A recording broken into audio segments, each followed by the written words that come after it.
I have a brother, Jesse, I grew up with, almost 8 years Older. older. He didn't know anything because he was away that summer. And all he knew is they said, Mommy's having a baby.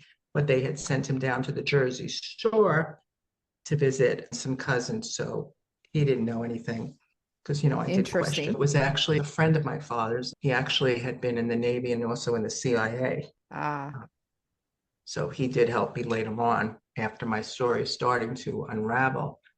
Uh, but he had said to me, I'll always remember what he said. You lost your mother so young, you lost your father, and now you lost your husband. Would you like me to help you find your mom? And I'm like, what? What are you talking about? you What? just said I lost her. I mean, like, what are you talking about? And I think at that moment, from then on till I got back to the hotel, I froze. I don't know a word this man said. And I know we all react different, but we got back to the hotel and I had friends that I was visiting out in Vegas. They were staying at the hotel too. I was there by invitation of my friend Michelle and her husband Richard. And I said, you need to take David, that's my son, for a little bit. And I said, I need some time to myself. And I went up to the room and I said, there's a mini bar and a shower. And I think you know what I did. Two great And things to do at once. yes, yes. And then I called my brother back in New York, which is like a 3 hour difference. And he was working for a newspaper back then. And he never answers the phone, but he did answer the phone. And he says, what's the matter? And I said, Manny Diamond just told me I was adopted. And he said, what? He says, that's not true. So he led me to believe that wasn't true. And he says, when you get back to Florida, he says, what does your birth certificate say? Look at your birth certificate. I don't have a birth certificate. Well, what do you mean you don't have a birth certificate at this? Well, Daddy took care of all that. He says, well, you got married. Didn't you need a birth certificate to get married? I said, well, actually, I was working at a courthouse. I worked for a judge, felony judge, and I guess my driver's license was good enough. They didn't question me. I worked for a judge. So I didn't have a birth certificate. And that was another story. I started with a birth certificate. And when 6 weeks later, when my first birth certificate came in, uh, a lot of things were missing, including my name. And the information on there was incorrect, where it has previous pregnancies, none. And I'm thinking, well, my brother, So it was a mess. And then I got an amended one. I got a total of 4 birth certificates within a couple of months. Were they all from New York?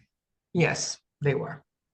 And so you decided not to listen to your brother. You're like, wait a minute, there's something wrong here, even though he's telling you, no, no, it's okay. He didn't know anything. They didn't tell us anything. And back then, years ago, they didn't discuss it. As time went on and through research that I did on my own, well, the birth certificate on the last one, a guy that was helping me, the representative, he calls me up because I had called. I said, this is my fourth amended one. He says, there is no adoption. You aren't adopted. And you're one of 52 cases this year. And I have to close out my books. So I'm closing your case. I had a lot of things going on. I had to maintain a full-time job. It's like case closed. You're not adopted. This is your real birth certificate. It was amended. One is yours. The first one didn't have my name and had a lot of misinformation. The second one had initials, which interesting enough, they were DK. And those were my mom's initials, my biological mom's, because her name was Donna Kolosky. So those were her initials, which I thought that was interesting. And then the third one had, ready for this one, Karen Diane. Mm. And now I have one that's correct, Diana. So I'm still trying that's to wrap my head around how they ended up producing so many multiple birth certificates for you. Was it like, oh, we need a birth certificate for Diana. Let's go get one. Oh, that's not well, quite right. Let's I'll get tell you, another one. lawyers were involved in this. The government was involved in this. It turns out through research and somebody confessing to me after he actually had a check with his lawyer in Canada. And we had a conversation. He wouldn't speak to me without making sure that he wouldn't go to jail, I guess, for what he had done. The plan was to be born in New York, but I decided to come early and I was born in Montreal, Canada. And then how are you going to get the baby across? And this man, he's a very good salesman, but was also what they would refer to back then during the baby scoop era as a baby broker. Those words just make Yeah. my skin And crawl. I have been in touch, and I think you and I several years ago talked about Dr. Karen Balcom. She had done a lot of research on black market babies and crossing the border. So I was actually 3 weeks old when they crossed the border as a family, and they went down to Plattsburgh, and then they went down to Lake Placid, and that's where the exchange was made. There was no adoption papers. She wouldn't sign any papers. I was relinquished to my father that raised me, and he was there with another man. My mother, the mother that raised me, was not there.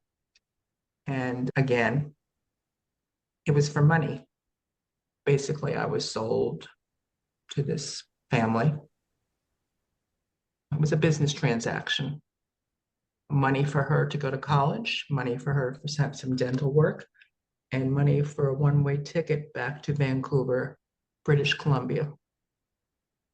And you can only take over the years, you can only take so much. You have to do things in pieces. A lot gets laid on you, and it takes time to process everything. You just don't, okay, so I crossed over when I was 3 weeks old. I was sold for a couple $1,000s. Okay, is that a good rate back then? I have to have a little humor about this. Well, I was just And thinking how the idea, the commodification of your oh, and yeah. childhood. Well, for me, especially being raised, and I mean, I was in a pretty strict household being raised in my faith.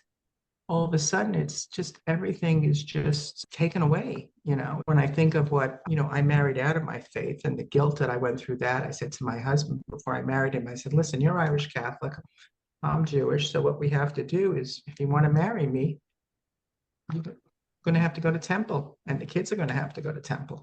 I mean, there was no ifs. And he says, okay, I've been going to church all this time. I could do it your way. I can give it I a mean, for people who don't know, in conservative Judaism, it's through the maternal line. So it can be a lot to discover that if you're raised in a Orthodox or conservative space, that mm, your mom, who's Jewish, isn't your mom.